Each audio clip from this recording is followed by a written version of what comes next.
Hello guys! So magluluto tayo ng fish fillet. So ang gamit natin ay cream dory. Ayan, nahiwa ko na yung ating fish ng pahaba. So titimplahan na natin siya. Nilagyan ko lang siya ng black pepper, then ng salt, then maglalagay din tayo ng lemon. So kung wala kayong lemon, pwede po ang kalamansi ilagay. So ito kasi yung available ko ngayon sa ref. So, ayan. Tapos, natin yan timplahan. Imimix-mix lang natin. Then, imamarinate lang natin siya dyan.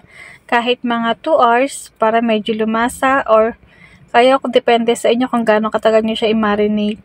So, ayan guys. Na-mix-mix na natin. After natin yan i-mix, na-ready ko na din yung ating ipang-coat sa ating fish. So, ayan.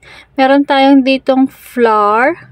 Then, meron tayong breadcrumbs, then egg. Ayan, naglagay lang ako ng paminta sa ating flour para mas lalong lumasa. So, nasa inyo na po yan kung lalagay nyo or gano'ng kadaming ilalagay nyo. Then, binit ko lang po yung itlog. Then, ito na yung ating minarinate kanina na isda. So, ayan, i-coat na natin siya. Naglagay lang yan. Lalagyan lang natin siya ng harina. So, depende na sa inyo guys kung gaano kakapal or kadami yung ilalagay. So, ayan, after nyan, lalagay natin sa egg. Then, after nyan, lalagay natin sa breadcrumbs. So, ayan.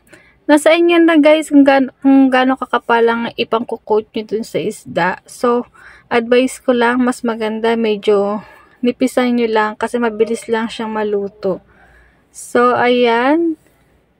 Tuloy-tuloy lang tayo sa ating pagkukot hanggang sa ayan, natapos na natin siya. Then, nagpainit na rin ako ng mantika.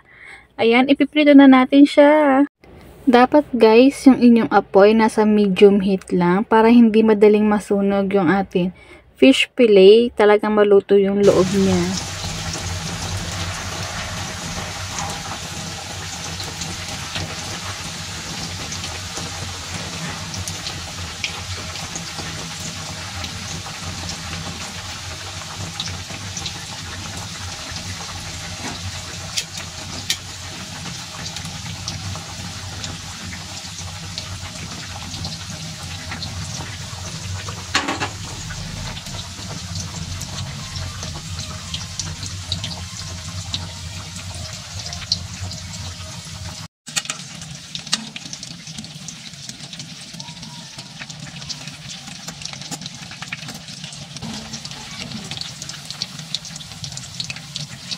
So, ayan guys, tapos na tayo magluto. Ito na yung ating naluto lahat. Ayan, thank you for watching.